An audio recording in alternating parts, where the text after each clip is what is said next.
Selamat datang di pelatihan LaTeX di sini. Di sesi ini kita akan bahas tentang dasar-dasar LaTeX, bagaimana kita menuliskan dokumen.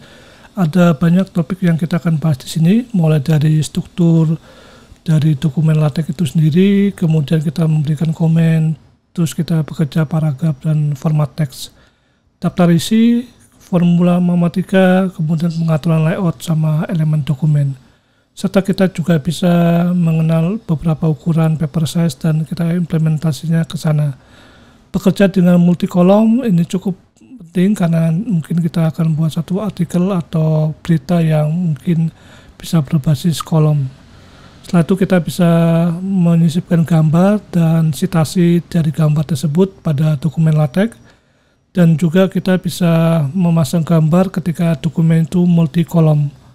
Mengganti label yang mungkin figur itu pakai bahasa Inggris menjadi bahasa Indonesia, kita bisa letakkan sana dan menyisipkan table apple side ke satu ini ya, table set dari table set ini. Jadi kita bisa meletakkan table di dalam dokumen LaTeX serta pada dokumen yang multi kolom, dan serta kita juga bisa melihat bagaimana apa itu referensi dan bibliotek yang nanti kita akan terapkan di dalam LaTeX ini, serta nanti kita bisa nambahkan referensi daftar pustaka ke dalam LaTeX-nya.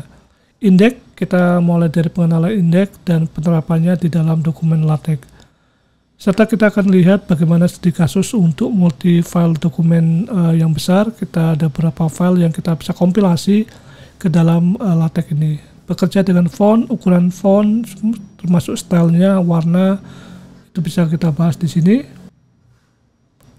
Tidak hanya itu, kita juga bisa custom font. Kalau misalkan punya font dari eksternal, kita bisa letakkan ke LaTeX, kita compile dan sebagainya. Font emosi juga bisa, ada beberapa font yang memang bisa memakai emo icon di situ, nanti bisa kita terapkan di sana.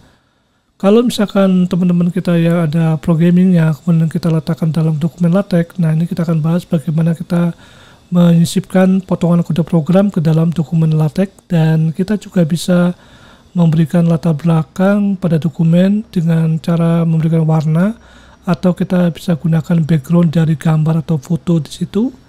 Dan kita akan lihat beberapa jenis dokumen kelas yang ada di LaTeX, serta kita juga bisa membuat custom dokumen LaTeX tersebut. Pada LaTeX kita bisa bekerja dengan landscape, atau kita bisa gabungan ya antara layout portrait maupun landscape pada satu dokumen yang sama. Nah, ini yang akan kita bahas semuanya di sesi tentang dasar LaTeX untuk penulisan dokumen. Ada cukup banyak, jadi nanti kita bahas satu-satu di topik ini di sesi ini.